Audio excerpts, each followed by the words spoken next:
मध्य प्रदेश में 2023 विधानसभा चुनाव से पहले पुरानी पेंशन बहाली का मामला जोर पकड़ता जा रहा है। कर्मचारियों से जुड़े संगठन भी सरकार से इसे बहाल करवाने के लिए दबाव बना रहे हैं।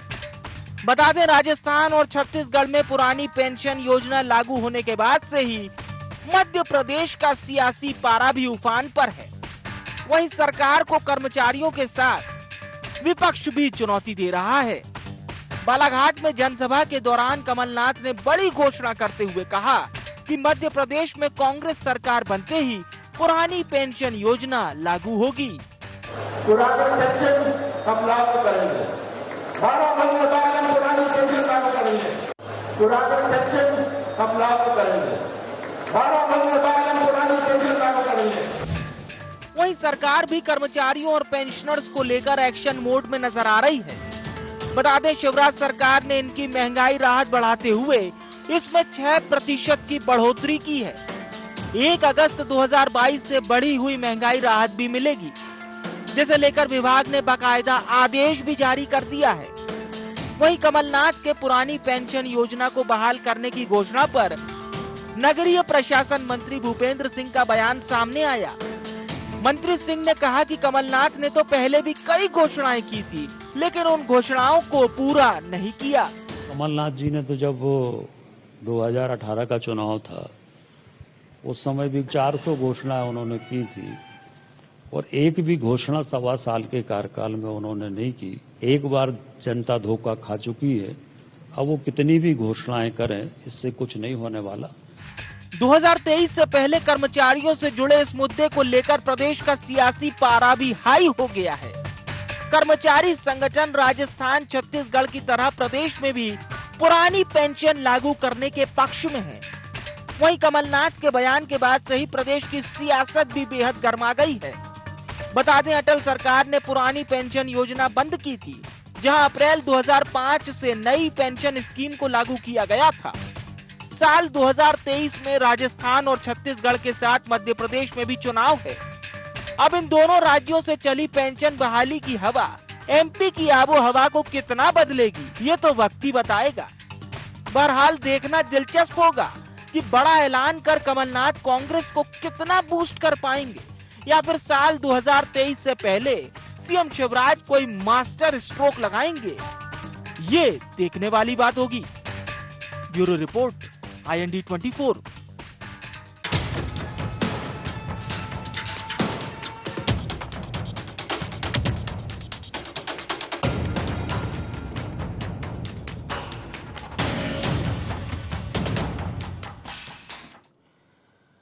नमस्कार, IND एजेंडा पेंशन पॉलिटिक्स में आप सभी का बहुत स्वागत है। आपके साथ मैं हूं विवेक पांडे। तो बड़ा सवाल यही है, जो बात पूर्व मुख्यमंत्री कमलनाथ ने कही है कि 12 महीने बाद हमें आने दीजिए, मध्य प्रदेश में पुरानी पेंशन को बहाल कर देंगे।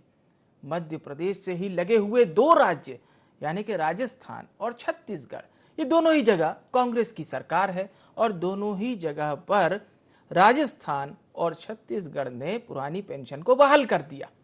इसके बाद मध्य प्रदेश में भी सुगबुगाहट शुरू हो गई थी और फरवरी मार्च के दरमियान कर्मचारी संगठनों का प्रदर्शन भी देखने को मिला था।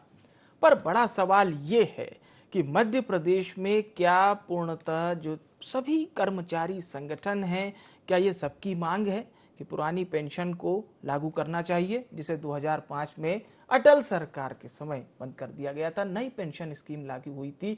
बड़ा सवाल ये भी है कि अगर नई पेंशन स्कीम जो चल रही है उसको बंद कर दिया जाएगा और पुरानी पेंशन को लागू किया जाएगा, तो बहुत से ऐसे लोग भी होंगे जो आज के ज्वाइनिंग नहीं है, जो पहले के भी हैं, उन तक किस तरह से फायदा पहुंचाएगी सरकार। ये तमाम सवाल होंगे जिस पर हम चर्चा करेंगे। और साथ ही साथ आपको बता दें, छत्तीसगढ़ और राजस्थान की चर्चा हमने इसलिए की क्योंकि मध्य प्रदेश, छत्तीसगढ़ और राजस्थान, इन तीनों राज्यों में एक साथ चुनाव होते हैं, जो कि अगले साल है 2023 में। तो छत्तीसगढ़ और राजस्थान के मुख्यमंत्री इस बात को अपने कर्मचारियों से कह सकते हैं कि देखिए, हमने लागू कर दिया, वहां लागू क्यों नहीं हो रहा। और कहीं ना कहीं पूर्व सीएम और वर्तमान पीसीसी चीफ कमलनाथ अगर इतने दावे के साथ इस बात को कह रहे हैं तो सरकार के खेमे से जुड़े हुए भी वरिष्ठ नेता इस बात को सुन भी रहे होंगे और साथ ही साथ इस बात की भी प्लानिंग कर रहे होंगे कि साल 23 से पहले क्या उन्हें भी इस विषय में कुछ सोचना चाहिए। तमाम विषयों पर हम चर्चा करेंगे। पहले नजर डालते हैं आईएनडी एजेंडा के प्रमुख बिंदुओं की ओर। पुरानी पेंशन पर नाथ का बयान क्या कांग्रेस को देगा ऊर्जा? राजस्थान और छत्तीसगढ़ के बाद क्या मध्य प्रदेश में भी लागू होगी पुरानी पेंशन? 23 के रण में किसकी राह आसान करेंगे कर्मचारी संगठन? और अंत में पुरानी पेंशन पर क्या 23 से पहले बड़ा ऐलान करेगी सरकार? ये वो तमाम सवाल होंगे जिस पर हम चर्चा करेंगे। खास मेहमान हमारे साथ जुड़ चुके हैं, धैर्यवर्धन शर्मा जी जुड़ चुके हैं, नेता हैं मध्य प्रदेश भारतीय जनता पार्टी के। अवनीश बुंदेला साहब हमारे साथ जुड़ चुके हैं, प्रवक्ता हैं मध्य प्रदेश कांग्रेस के। मध्य प्रदेश के वरिष्ठ पत्रकार अनिल श्रीवास्तव साहब भी हमारे साथ जुड़ चुके हैं। आप सभी मेहमानों का बहुत बहुत स्वागत है। चर्चा की शुरुआत अनिल श्रीवास्तव जी आपसे, क्योंकि पुरानी पेंशन को लेकर जो सियासी बयानबाजियां भी हमने सुनी, इसलिए मैं एक तर्कसम्मत आपसे चर्चा करना चाहता हूं। राजस्थान और छत्तीसगढ़ के बाद अब क्या मध्य प्रदेश अगला राज्य बनेगा पुरानी पेंशन बहाल करने वाला? देखिए, सबसे बड़ी बात यह है विवेक भाई जी कि पुरानी पेंशन वाला जो मामला है, हाँ, ये एक बार फिर से बोतल में से जिनका बाहर आने के समान है। दरअसल हमारे मध्य प्रदेश में आप औसत अगर गिनती करें तो 5 से 6 लाख सरकारी कर्मचारी हैं।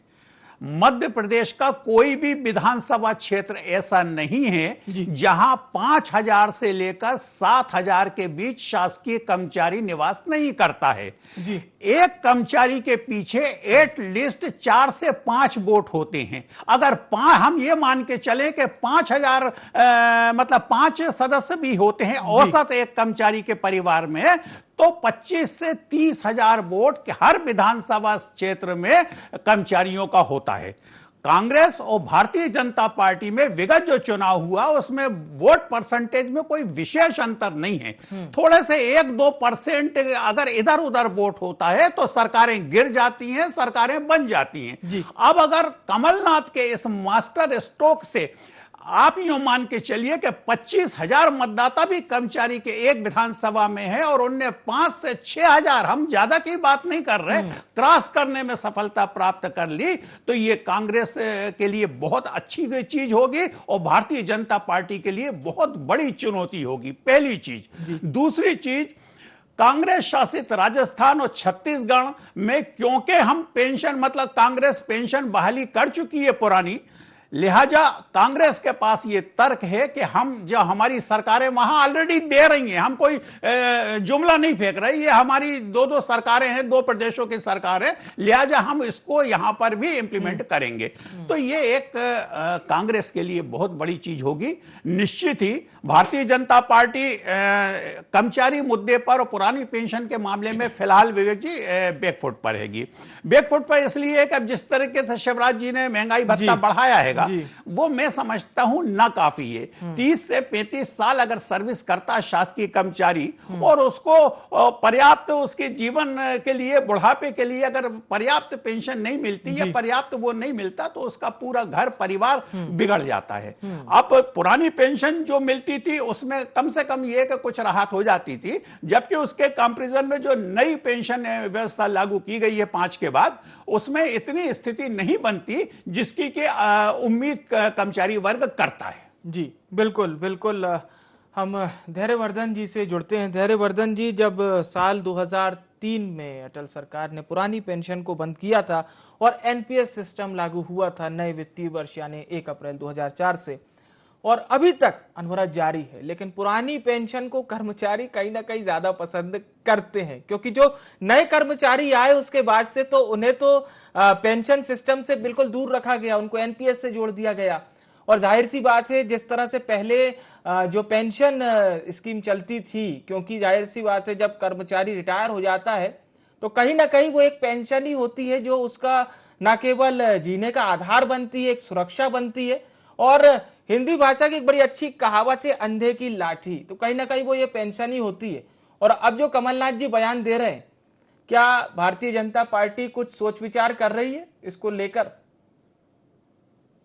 देखिए, बाजार के उतार चढ़ाव से प्रभावित यह अपेक्षा निश्चित तौर पर कर्मचारियों को पसंद नहीं आती।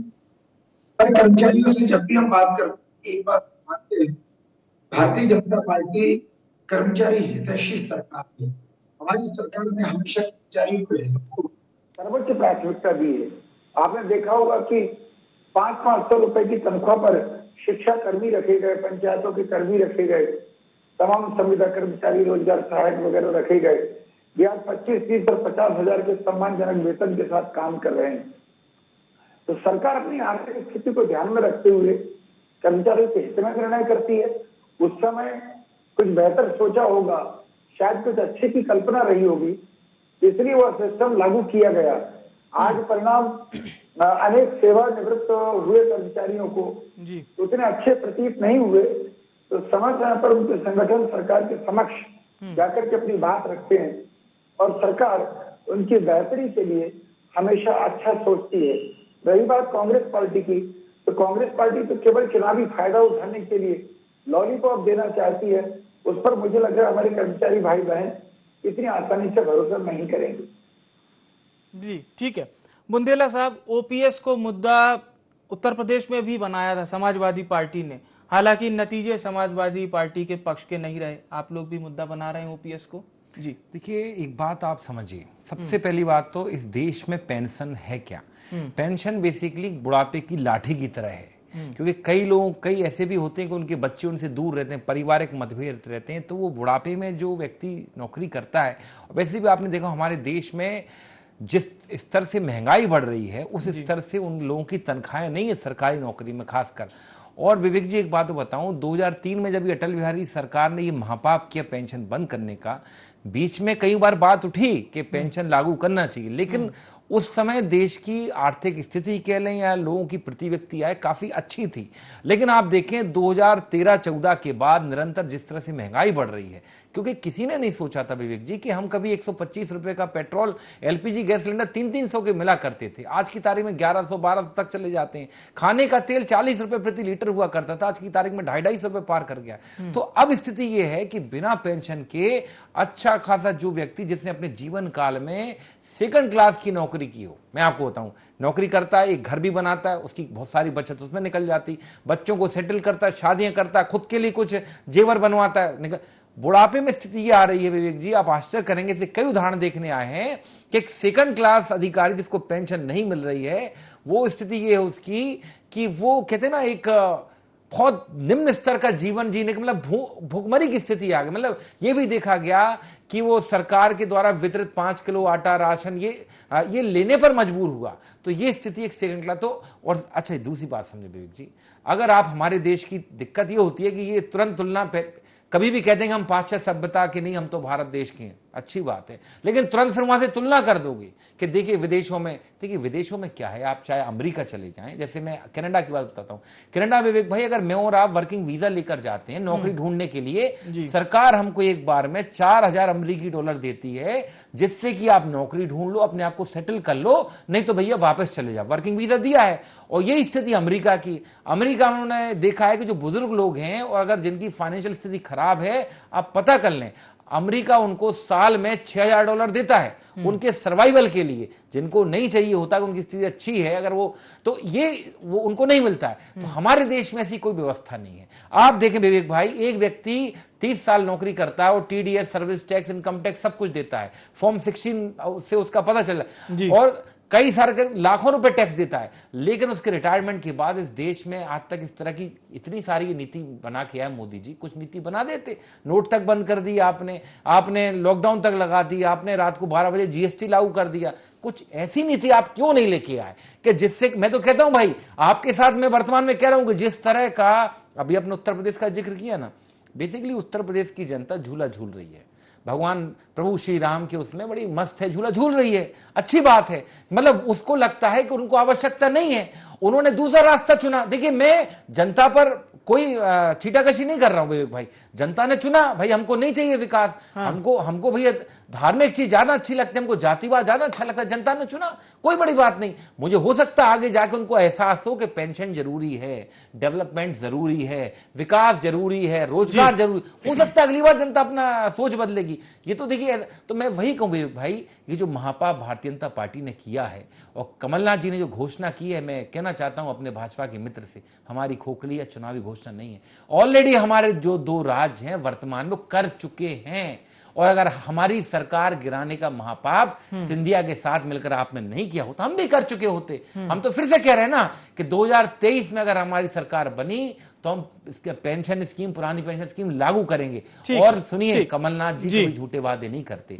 आपके कृषि मंत्री ने विधानसभा के पटल पर स्वीकार कर लिया है कि 27.5 लाख किसानों का कर्जा माफ हुआ है। आज जो आप कॉरिडोर बना रहे हो उज्जैन में, सबसे पहले वहां की विकास की शुरुआत ही कमलनाथ जी ने की थी। 300 करोड़ रुपए दिए थे मंदिर के विकास के लिए। तब आपको लगा कि यार 15 साल में हमने तो 15 रुपए भी नहीं दिए महाकाल के लिए, और हम धर्म के आधार पर राजनीति करते। तो आपको शर्म, जब आप कहते ना शर्म आई, तब आपने ये निर्णय लिया। चलिए पूछेंगे हम शर्मा जी से आपकी तमाम बातों पर। Anil ji, old pension scheme के तहत जब व्यक्ति रिटायर होता था तो आखिरी वेतन जो उसको मिलता था उसी का 50% पेंशन के रूप में उन्हें हर माह दिया जाता था, ये ओल्ड पेंशन स्कीम में।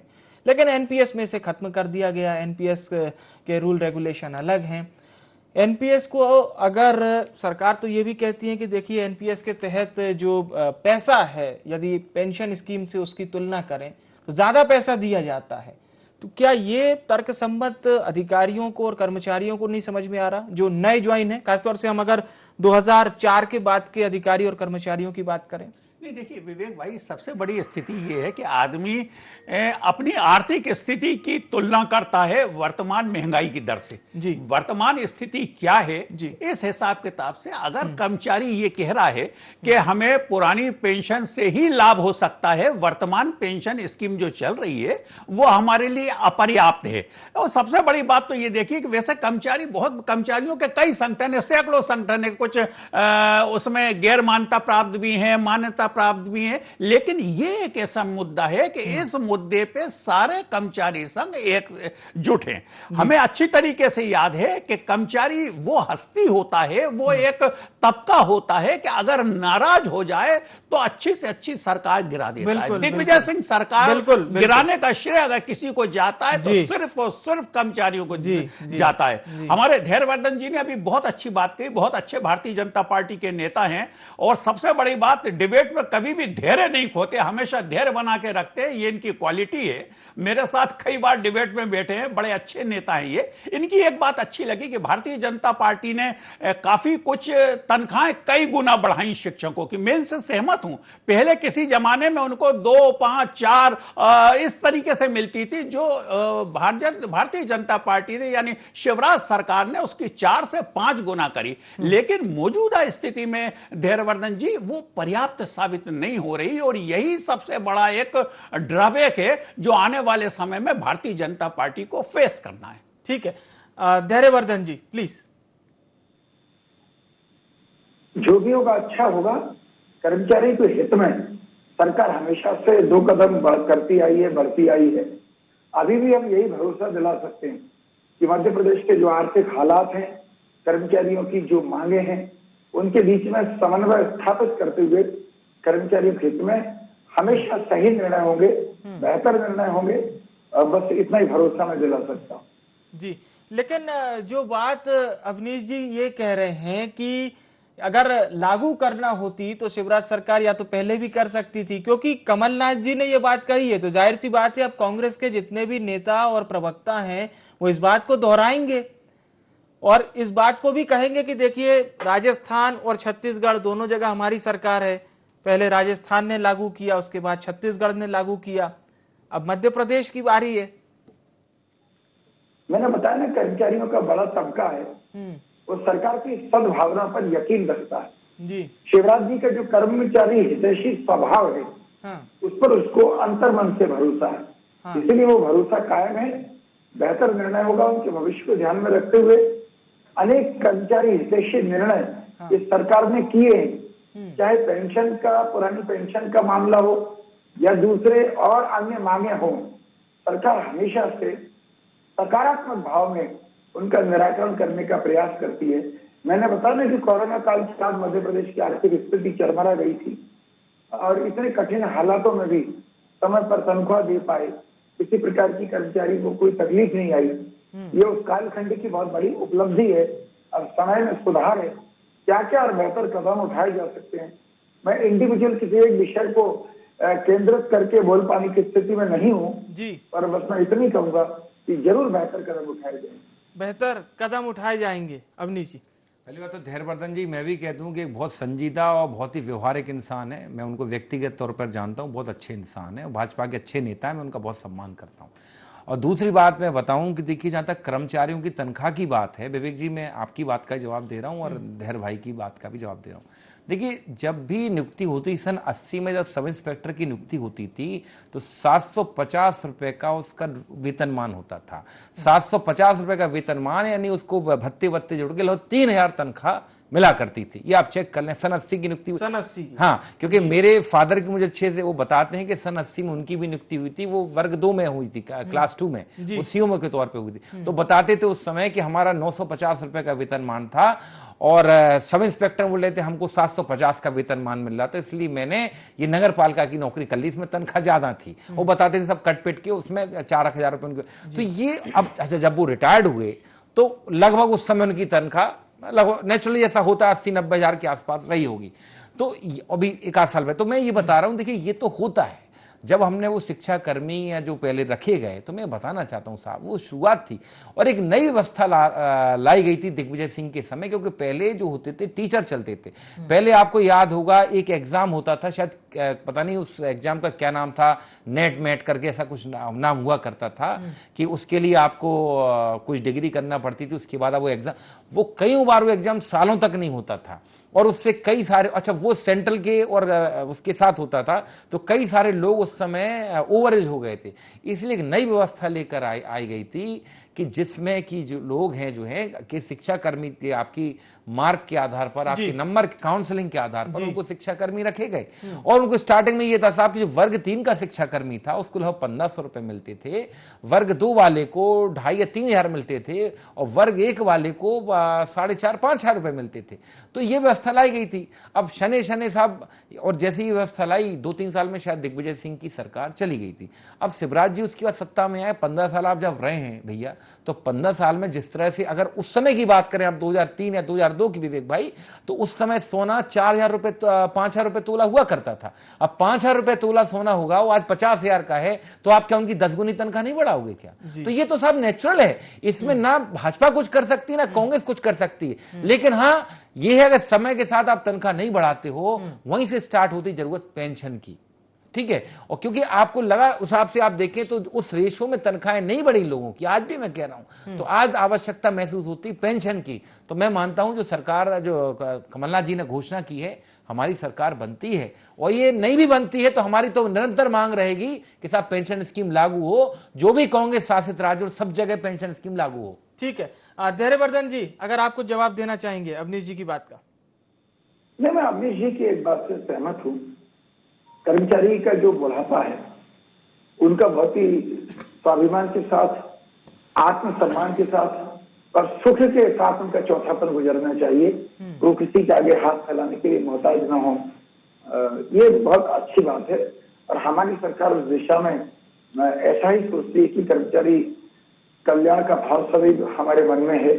मैं फिर कह रहा हूँ बार बार जी कि सरकार की जो गुंजाइश होगी, सरकार की जो परिस्थितियां होंगी, वित्तीय परिस्थितियां होंगी, उसमें एक विषय नहीं अनेक मामले ऐसे हैं जहां पर सरकार लाभान्वित कर सकती है, तो जरूर करेगी।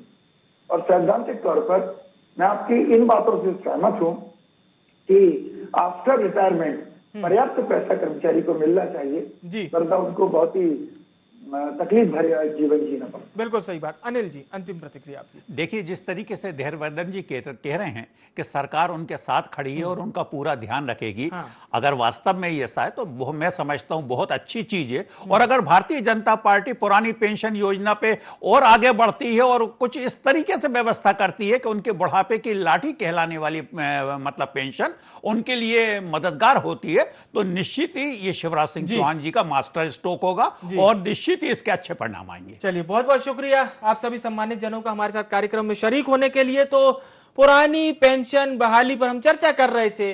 कयास ये लगाए जा रहे हैं कि छत्तीसगढ़ और राजस्थान के बाद मध्य प्रदेश भी वो राज्य बन सकता है जो पुरानी पेंशन को बहाल करेगा, लेकिन ये कयास हैं। कांग्रेस के मुखिया कमलनाथ साफ तौर पर सभा में कह चुके हैं कि 12 महीने बाद जब कांग्रेस की सरकार बनेगी तो हम पुरानी पेंशन को लागू करेंगे। ये बात उन्होंने कही है। हालांकि सरकार की ओर से अभी तक पुरानी पेंशन को लेकर कोई भी आधिकारिक बयान नहीं आया है, इसीलिए सिर्फ कयास लगाए जा रहे हैं। देखना होगा कमलनाथ की इस बड़ी घोषणा के बाद बीजेपी खेमे की ओर से पुरानी पेंशन स्कीम को लेकर क्या कुछ बयान सामने आते हैं। IND एजेंडा में इतना ही। मुझे आने विवेक को दीजिए इजाजत। नमस्कार।